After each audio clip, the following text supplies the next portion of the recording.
Welcome back to the Two Months Hockey Podcast presented by Kentwood Ford. I'm your host, Joshua Marshall, and we have a great guest. He's his first time on with us. You can find his work at The Athletic, and also he's a TSN Hockey Insider. We have Chris Johnston. CJ, how's it going? I'm doing great, Joshua. Thanks for having me today. Busy time right now. Lots going on around the league. Yes, there sure is, and we are excited to have you on. And obviously, we had a big trade that kind of got announced shortly here this morning. But before we get into that, I just want to get your thoughts on a guy that you work with and a guy that you know so well in Julian. What an amazing human being he is, and obviously I got to meet him a couple of years back in Calgary.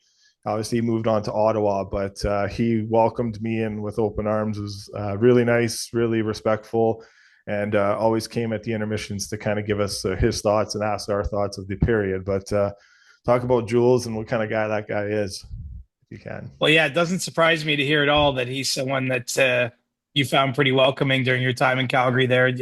We co-host a podcast together, for 4 years now. But as you say, more important than any of that stuff, just a great human being, a positive light. And I know he misses Alberta. He's actually, I think, coming back for a visit there soon. So even though his stay was rather brief professionally, I think your province left an imprint on him too. That's good. Yeah, no, he was dearly missed. You know, you're really important when they don't take your chair away. His spot still sits in the press box in Calgary, so he is, Oh, wow. yeah. So no one took it. No one took it all year. Pike and I were always laughing at it. Look, his seat is still there. So I think when he was there earlier in the year too, I think he went back right to his old spot. So obviously, yeah, a pretty good person. He left a mark, and obviously kudos. I know a guy like Sean Kelso got promoted, and Peter Hannon got promoted last week. But I guess we'll start with the Flames and get into the Oilers stuff in a second. But those promotions for those guys, obviously, you deal with the media side a lot. You have to communicate at times with both Peter Hanlon and Sean Kelso. But thoughts on them and the position, the new roles that they're going to continue to have, and obviously Kelso just moves up another ladder. So. Yeah, I mean, super well deserved. I mean, what's interesting is Peter Hanlon's moving after a long, time officially, I guess, under the communications wing of their organization into, excuse me, into a role with some hockey operations as well. And so, I mean, I feel like I've been around the league a long time. Both those guys have been there the entire time, and you don't always get that kind of stability with an organization. So, I think it's certainly really well earned for them. It's a difficult business at times. It's not a Monday to Friday 9 to 5 by any stretch. A lot of hours put in by them and a lot of time away from home and difficult aspects that come with that. But two absolute professionals. And, I think it's going to be a great time in Calgary too, right? The new building is on the horizon there. The Flames had a bit of a jump last season. I think you're going to see them become a team that's, reestablishing itself among those that are looking to, win games and have playoff success here in the pretty near future. And, obviously off the ice, those guys are an important part of what goes on with the Flames. Yeah, they're very well respected around the league, and obviously Peter's going to have a little bit more of his hands in terms of what happens with the team. And with the team, CJ, where do you think things stand with Rasmus Anderson? The draft is this Friday. Is this something that could happen this weekend, or is it you're thinking maybe in this season? Or do they resign him? Do they trade him? Where things stand with Rasmus Anderson right now, as you know? Well, at this point in time, I think it's more. I mean, all signs point to him being traded. The question that comes to mind is when. And I do think that there's certainly teams around the league that are interested in trying to make that deal happen now. But if you're the Flames, I don't think that they feel the same rush or pressure to make a decision right now. I mean, first of all, they love the player. They understand that he can help them on the ice next year, and that even if this goes all the way till we don't know the day of the trade deadline next season, but into March of 2026, that they're still likely to get a pretty strong return on Anderson. And so, the thing that I'll be watching for this week is that can anyone compel them otherwise? I've heard a lot of complaints, sort of, so to speak, in my conversations around the league, not specific to Anderson, but just teams saying there's not enough D out there. There's not enough difference makers, on the trade market. And a lot of teams are already thinking about the trade market because the free agent class isn't particularly deep at a lot of positions, right? Other than the top few names on the board are pretty clearly difference makers, but you get into the rest, and lots of nice players. Don't get me wrong, but not necessarily those you want to slot onto your top pairing or second pairing, wherever Anderson ends up fitting. So, right now it's a bit of a jockeying for position time of year around the league, but certainly there's a lot of interest in that player, and I think you got to do something to make Calgary want to make the move now, quite simply. And if not, I think they're more than comfortable, happy to go into the season with Anderson and then just see how things go. I think a lot of that'll be dictated on how they play, where they're at, midway through the year and those types of things. So, his time is on borrowed time in Calgary. He may have already played his last game with the Flames, or he might have another 40 or 50 ahead. I think that's still very much up in the air, Joshua. But um, you know, definitely some teams that want to get it done this week. And for the Flames, it's not just a pure futures trade either, right? I mean, they're not looking to fall to the bottom of the league. This isn't just a big fire sale for them.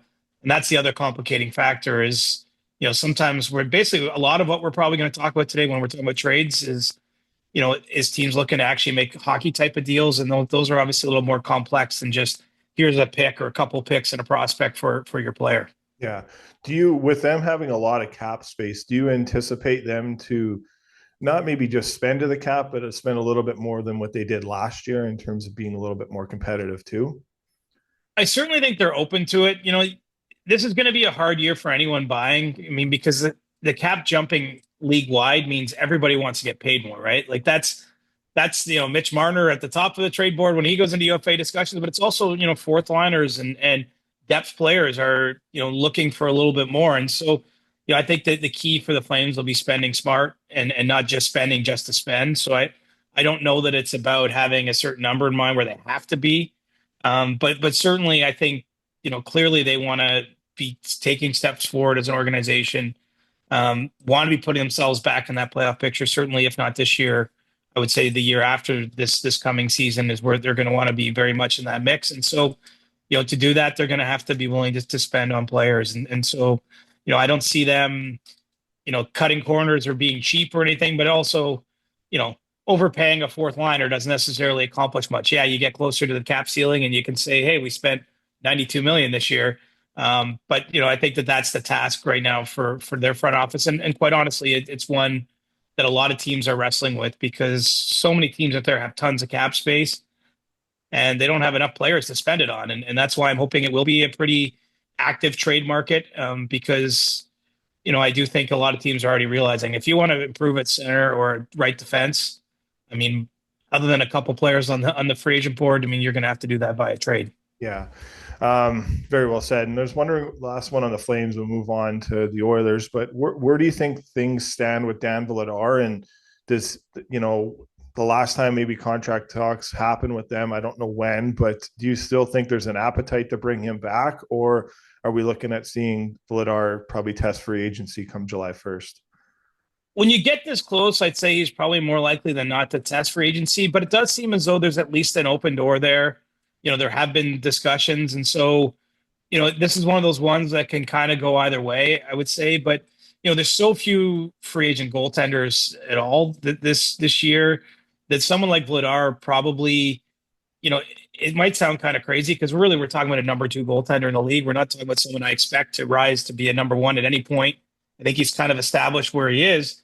But those kind of guys are going to be in demand. I mean, there's enough teams, probably as many as 10 teams looking for at least a number two in the league. I mean, obviously the Philadelphias, the Edmontons, those teams might be looking to upgrade at number one position. But when you're where Vladar is, there's a lot of opportunity out there too and chance to make money. So, we'll see if they connect on a deal. I certainly get the sense that there's been some productive conversations there and that there's interest, but you get this close to July 1st, it's kind of hard to sign a deal at times. I think you start to get your mind around, once you start thinking about other teams, it's hard to go back to your own team. I think I remember many years ago, Daniel Alfredson said that never thought he would ever leave the Senators until he got to this moment where he started thinking about other places, and before he knew it, he was gone. And so that's probably a similar thing that I think is going to happen here with Vladar, but the door, it doesn't seem firmly closed, put it that way, on him potentially returning. Yeah. Yeah, we'll see where things shape up there in terms of that. Obviously, we'll move over to the Oilers, and our Oilers report sponsored our friends at Shadified Salon and Barbershop. Whenever you're back in Edmonton, CJ, we might have to get you to the barbershop at Shadified or the one in Calgary, Martelou. So we get I should have called you 2 weeks ago when I was there in the Cup final and I was feeling a little scraggly. I should yeah, have given you a ring then. I should have. Yeah, that's my fault to not being on top of it too. Usually, I think I sent all the TSN guys a text, but I didn't have your number. It just had the message on DM there. But I was trying to set all the other guys up, but no one bid on it. I think only MJ did. MJ was like, "That's pretty intriguing." So, but he's I would have been there, and I'll be there next year when we get our third straight Panthers Oilers Cup final. exactly. We'll take care of you there. But I know those guys would love you at either of the locations, one in Calgary, one in Edmonton. But Kane obviously traded today to the Canucks for a fourth round pick. Your overall thoughts, and then kind of the direction that the Oilers are going to go here with cap wise in terms of Arvidsson too. Is that the next shoe to follow here? Well, certainly Edmonton, that's the way they're positioning themselves. I don't think that there's anything down the track with Arvidsson. So, we'll have to see, if they can find the right trade partner there that works for the player too, because he's got a say in things with a no move clause, as did Evander Kane, right? Had modified no trade clause. And, they send him to his hometown, the Canucks, where he wanted to be. And, this is all about, I think we understand at this point, the Oilers have to clear cap space. They, already have a big raise coming to Leon Draisaitl that they signed in the deal in September. Evan Bouchard needs a new contract. And quite honestly, this team needs a little bit of a facelift. Not obviously not a massive one, but, they have to look at improving in goal. I think they have to see if they can get a little younger and a little more mobile in their forward group, with the support players around the stars. And so this is the first step in that is, shedding Kane's money. And I think on some level, I know this season it wasn't healthy enough to play until the playoffs got going and kind of had an up and down time there, especially in the Stanley Cup final, took a lot of penalties and was on the wrong side of it. But I think if you look in totality at Evander Kane's time in Edmonton, a lot of good things happened there. And I think they'll miss him in their lineup to some degree. But this is the necessary evil, unfortunately, in a cap world. I mean, it's great to have the players they do, and all those guys are in the contracts they've signed, but you can't keep everyone when you get into that universe. And so right now, Edmonton's in the paring down phase, making sure they have a little bit more breathing room. And then obviously they're going to be trying to make some additions here in the next week or even beyond to improve the team around McDavid and Draisaitl to take another run at a long playoff run next year. Where do you think things change in the goaltending position? Obviously, Stan was talking about it at the end of the year. Is your gauge that there's a possibility there's an upgrade there? And, would maybe going back to Dan Vladar, is that a guy that you think could come to Edmonton, or is it, maybe a bit of a higher upgrade than that? Well, the biggest challenge they have is there's not a lot of clear upgrades out there, right? I'd say the biggest name on the UFA list is Jake Allen, who I do believe could help the Oilers, but he's going to have a few teams after him too. And so I don't know if it's as simple as just going to the UFA store and picking, something off the shelf and saying, we're better now. The other problem the Oilers have is that, with Stuart Skinner and Calvin Pickard, I mean, they have a really cheap tandem right now. I mean, those guys are signed to pretty affordable cap hits. And when we're looking at the big picture of the team where, I'm talking about them shedding money here to try to replenish things and to account for some of the raises that are kicking in, it's going to be hard to get better at that position and keep things kind of economical. And so, I'm at the stage where my sense is the Oilers know they can't bring back the same two players and just, assume it's going to be better next year. I really do believe they're going and already are trying to figure out a solution here to upgrade at that position. But it's going to be tough. It really is. I mean, and maybe it eventually sees them go back to someone like John Gibson, who I know has been linked to Edmonton in the past, who remains available on the trade market in Anaheim. But there's not a slam dunk choice. I think that's the other part of this is if you're Stan Bowman, there's not the obvious guy to go get and then you just figure everything out. I think this is going to be methodical. It might take a little bit of time, as I'm kind of winking at here. I'm not saying that, when he's doing his media at the end of July 1st, that the team is going to be totally set and the goaltending position is going to be set. But I do think that with the way the last two Cup finals in particular played out, I'm not putting the loss on the goaltenders, but it's hard it would be hard messaging wise to come back and say, No, same thing here, but next time it'll be better, right? I just think that they've kind of they took that as far as they could, and now they're going to have to try to get the upgrade in position. But I don't know who that player is exactly. I mean, it might end up being on the trade market, quite honestly. But if not, I would say Jake Allen's probably the only free agent that to me makes sense to fill in and give them an upgrade. And obviously, there'd be a trade of one of the other two guys going out the door. So this is a big summer for the Oilers. I think it's the understatement of the year, given everything that hang over the team. The fact that Connor McDavid obviously is 1 year out from potentially being able to be a UFA. Clearly have a mind to stay in Edmonton, but he wants to see what the plan is, and this is the time now where they can enact that plan, the first phase of it, and show him that they're still on a good track here to be a contending team for years to come. Yeah, and it's going to be the one of the stories to follow all year. Obviously, your colleague Ryan Rashog had a tweet yesterday about Stan Bowman and Jeff Jackson in the Ontario area meeting with Judd Moldaver and possibly Connor McDavid, or if even Connor's in that, we'll see. But good reporting on Ryan. Just kind of wonder your thoughts on that report and what those conversations would look like at this point, and then how that conversation continues to go on throughout the summer. Well, it just makes sense to me. I mean, look, they're signaling not just in words, at the microphone when they spoke at the locker cleanout day. They're signaling with their actions how important this is, how how proactive they want to be in sharing what the plan is for the team. And I think quite honestly, at this stage, they're not talking contract or anything like that. Let's face it, I don't even know how much contract talk there will be. I mean, at the end of the day, when Connor McDavid tells you his term and his dollar amount, I think you just say, okay, sounds great. Yeah.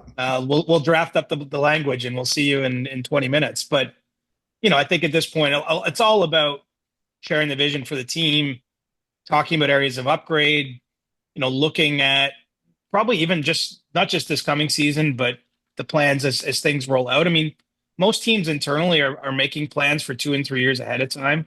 Obviously, there's a lot of the farther you get out from the moment, there's more uncertainty, there's more unknowns. You don't know exactly what the team's going to be, but I think you have an overall vision, and so that's a productive thing for them to be doing. And I don't think it stops this week. I think that they will be making sure Connor McDavid and Judd Moldaver, his agent, are in the loop on everything going on there. And I sense there's a really good relationship there too. So no part of me looks at this like they got to sell Connor McDavid on anything. I think they just want to include him in what they're doing, to have him understand why decisions are being made, what they're thinking, what's coming down the pipe. Like, he probably would have known about the Evander Kane trade 12 hours before the rest of us learned about it. And then, the subsequent moves that are going to emanate from that. Yeah. It would be something to follow for sure. One last one on the Oilers, and we'll just get some other UFA kind of talk. But we obviously kind of know there's the Trent Frederick signing is at some point coming down here. Is there anything that's holding that up, or is it more of a physical thing? And do you think it, like, in terms of the health that he was fighting throughout the year, or is this just at some point before July 1st, this will get done? Yeah, it will get done. It has to be done by 10 Mountain Time on July 1st, because that's when he can no longer sign an 8-year deal. And what the sides have agreed upon is an 8-year contract.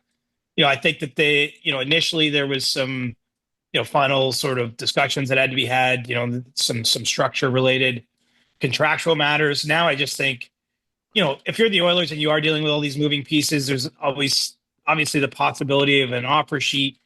Like, why lock yourself into too many contracts before you have to? I mean, the extreme end of this was the Islanders under Lou Lamoriello wouldn't literally sign officially players the whole summer. They would make agreements, but then register all the contracts in September.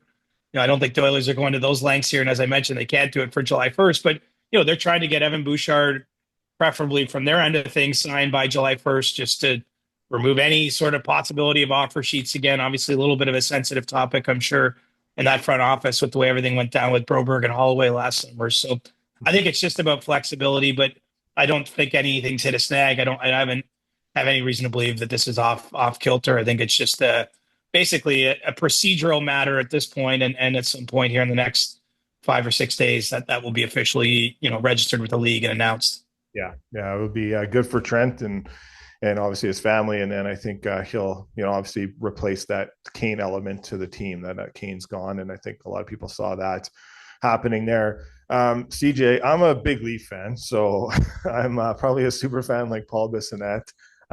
So you gotta get your quick take on what's going to happen in Toronto. It's a team that you cover and know so closely. Do you think there's still talks going on in terms of the vision and the future of who they're going to replace if Matt, if Marner doesn't come back and Tavares doesn't come back, and obviously there's still a big window left for John to come back as well too here. Yeah, truthfully, I don't think the Leafs themselves know how this is going to go down. I mean, at this point, everyone expects Mitch Marner to leave. That's not really what I'm saying so much as, but I don't. There's not a Mitch Marner replacement for the Leafs, and the upside of this, and this was the player's decision. It's not a team decision. Is that the Leafs do get $10.9 million, give or take, and cap space back with him gone, and so I think that they can use that in a couple different ways, probably getting, more than one player to try to round out their roster and find a way forward. But, as of this point in time, I get the distinct idea from the Leafs front office is they just don't know how that's all going to look. And they really are bracing for a long summer. I think that they believe they're going to have to be active on the trade market after July 1st, comes and goes, and that it might take, weeks or even a couple months before they've kind of got their roster in a position where they're comfortable going into the next season with it. And so, in the short term here, the discussions continue with John Tavares. I'm operating under the principle that that's going to get done, if only because I really believe wholeheartedly the player really wants to stay and the team wants to keep him. And within that, obviously there's some room to negotiate and, have a back and forth about what, how that contract will be structured, what it'll look like. But usually when two sides are so firmly wanting the same thing, they find a way to get it done. So I assume they sign him before July 1st. They're trying to get Matthew Nye signed. He's a restricted free agent, so they don't have to get it done immediately. But, they get to July 1st, July 2nd and beyond, like a lot of teams that they potentially could be looking at an offer sheet there, which I don't think they're afraid of in terms of losing the player because they have the cap room they need. But, you'd rather make the contract with the player directly than have someone else make the contract that you end up accepting through an offer sheet. And then beyond that, they need at least a center. They probably need a couple wingers. Reasonably set, I'd say, right now in the blue line and goal. Unless there's a trade from one of those positions that might open up a spot. I think really we're talking about the Leafs reshaping their forward group. And, they'd love to get a crack at Brad Marchand, for example, but they just don't know yet. Is he going to resign in Florida or is he actually going to hit the open market? I wonder about a player like Patrick Kane in Toronto if he doesn't stay in Detroit. I could see some kind of fit in their top six with him, especially with Marner, moving on from the Leafs. I think there's a little bit more opportunity there for the Leafs to add a power play guy and someone who can skate alongside Matthews and Nyes on their top line. But yeah, there's a lot of balls in the air. Is really if you want to shorten my answer to a few bullet points, is there's a lot going on. There's a lot of uncertainty, and I think there's an understanding the Leafs might be taking a step back in the short term unless they can pull a rabbit or two out of the hat here this summer. Yeah, it would be something to follow for sure. I do agree. The back end and also in goal, they're pretty set. A name, I'll finish up on this. A name that I am very intrigued on, and someone we got to know a little bit, is Tanner Jeannot, and we obviously saw the success he had in Nashville, and due to injuries and whatnot, it didn't obviously go the way he probably wanted in the other cities in Tampa Bay and Los Angeles for him. But obviously probably seems like a Craig Berube type of player, obviously a Brad Treliving type of player. And if you got to go through Florida, you probably might want a guy like that on your team. Do you think maybe he's best suited to fit the Leafs, or do you think maybe it's more of a Western Canada thing for him and kind of coming back home in that aspect? Well, I think he fits a lot of teams. I mean, anyone who just watched the Stanley Cup final and the way that the Panthers are built, they have dogs on all their lines, right? And I think, and I say that as a compliment, of course, as a hungry player, a player who is not afraid to get to the difficult areas of the ice to win, battles in the corners for the puck or along the boards. That to me, what Tanner Jeannot is, probably that one season in Nashville, I think he had 20 odd goals. It's probably the outlier. Like, I don't know that you can expect him to do that, but if you're signing players for your bottom six and specifically your fourth line, I mean, you could do a lot worse than bring him in. And so I think he makes sense for Toronto. But I think really any team that is expecting to be in the playoffs and playing those tough games, I mean, that's what I think the Panthers have done super well is identify. Obviously, they got the stars in place and they made some home run trades at the top of the lineup. But each year, Bill Zito has found some players that I wouldn't call obvious signings that have fit in really well with his group and that have played to that style. And look, I could see Tanner Janot making sense in Florida. Quite honestly, I mean depending on where they end up in free agency day, I mean they have a lot of their team locked up.